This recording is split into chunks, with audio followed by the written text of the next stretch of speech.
The Tao of Self-Confidence, episode 626. Welcome to the Tao of Self-Confidence, where I share stories of amazing women who have discovered their inner journey to self-confidence. Visit our website at thetaoofselfconfidence.com. Your inner journey to self-confidence awaits. Well, hello friend. Welcome to the Tao of Self-Confidence, where I share stories of amazing women who have discovered their inner journey to self-confidence. I'm your host today, Sheena Yap-Chan, and today I have an amazing lady on the show today. She's the founder and CEO of Brand Apiary, and I'm really excited to have her on and share her story with us today on self-confidence. So without further ado, I'm going to introduce you to Grace Lanuza. Grace, how are you today? Maybe you can fill in a little bit more about yourself to the listeners.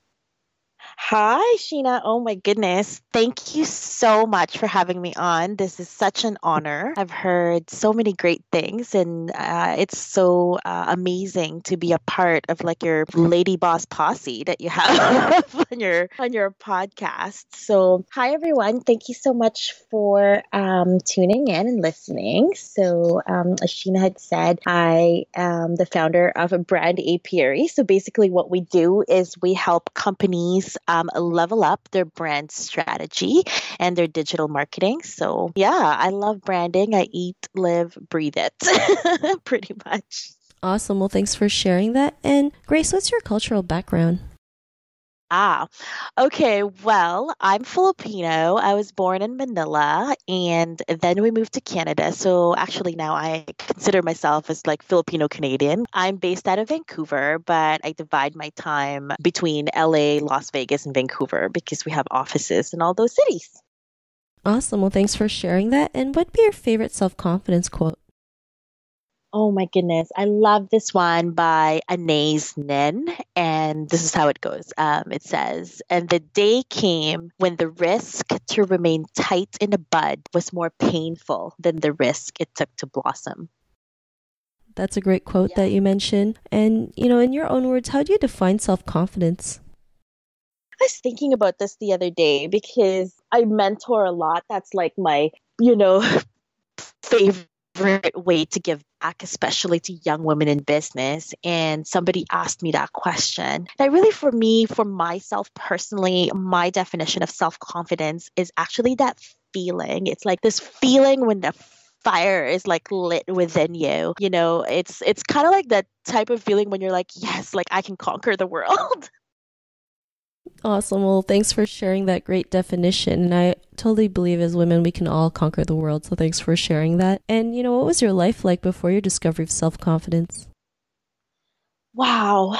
This goes back to like being a little girl and all these crazy expectations. And I think my parents, like they meant it in a like well-meaning way. It was kind of like this twisted Asian tiger mom thing. But I think there was always the expectation to perform. So whether it's like a school play or dance classes or pageants, I always was expected to perform. And I don't know, I remember like this one time my adult front teeth were coming in and my parents are like, oh, you have to get these veneers so they all look like they look great on stage, and kind of knew where they were coming from. But actually, these were kind of the experience that really come up when I'm having a bad day. Like, for example, if I got imposter syndrome or when I get a feeling of not good enough or lack of self-worth or whatever, it was as if I always needed to perform and bring my A game. But then when I made mistakes, I would totally beat myself up for it. I feel like I wasn't good enough or don't even bother,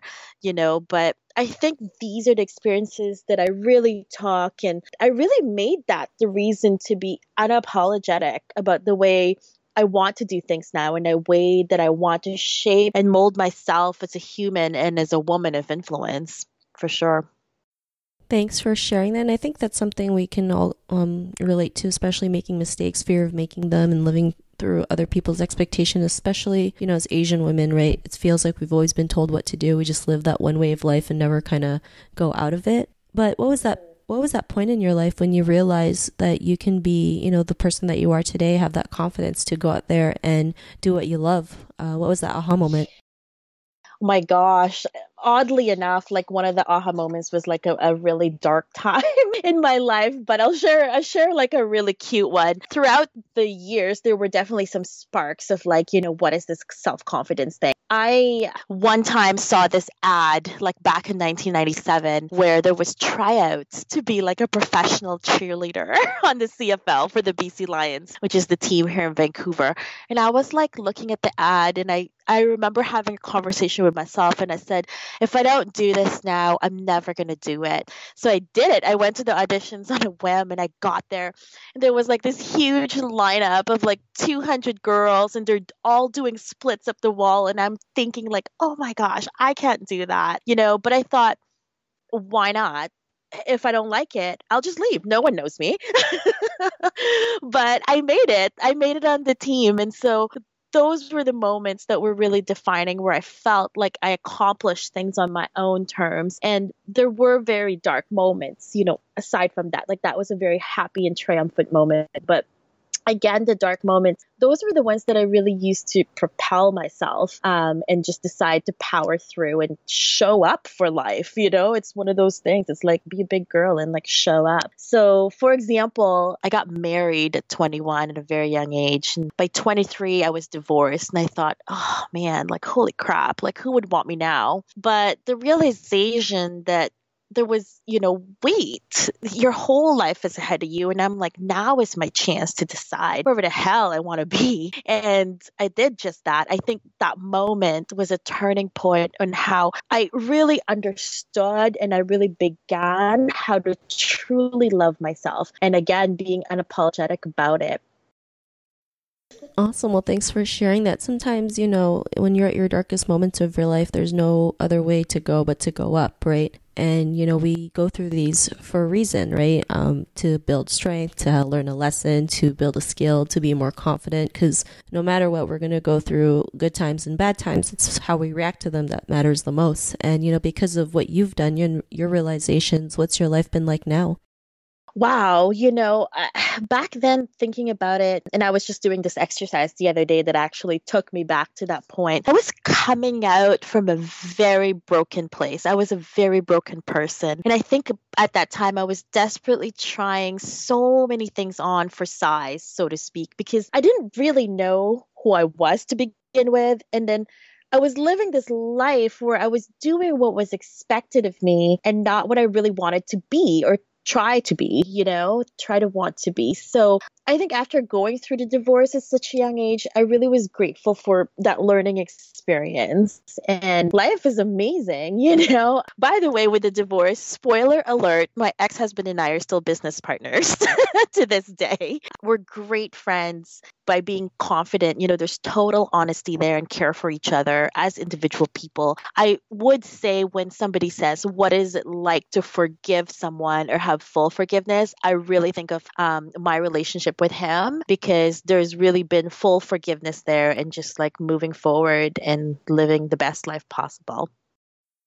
Thanks for sharing that. And that's great that you still have, a great relationship with your ex-husband after the divorce. I have a friend who's done the same thing. They have a great relationship after the divorce. They're great co-parents. And yeah, for some people, they might think it's weird, but you know what? It works for them, right? And you do what works for you. And, who cares if other people question it, right? Because most people would think, why would you even want to talk to him, or blah, blah, blah, he was the blah. And, you're like, well, not everyone's the same. And we have to realize like every person does something differently. What makes sense to you won't make sense to other people. So I'm glad you're able to do that. And, to the woman who's listening to your episode, she may be in her own journey to self-confidence. What would be that one tip you would give to her?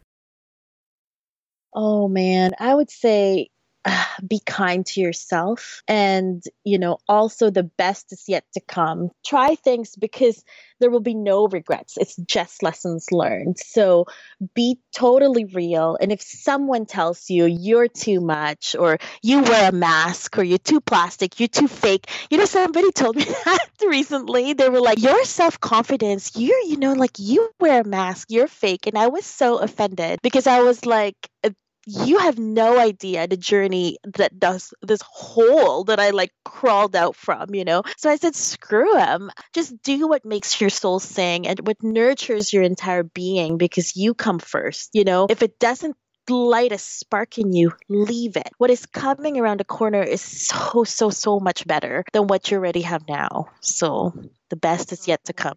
Yeah. Awesome. Well, thanks for sharing that. And, I love how you mentioned people might say you're a certain way, but, when someone says you're like, extra or, you're faking it, it's really just a reflection of who they are. So I think that's something we should remember when someone, judges us or tells us a negative comment, and we just kind of have to learn to let it go and say, all right, if that's how you feel, that's fine, because there's people out there who are, the right kind of people that you'll attract. So I love that you mentioned that. And if our listeners wanted to get to know a little bit more about you and what you do and check out some of your work, is there any links or social media profiles we can connect with?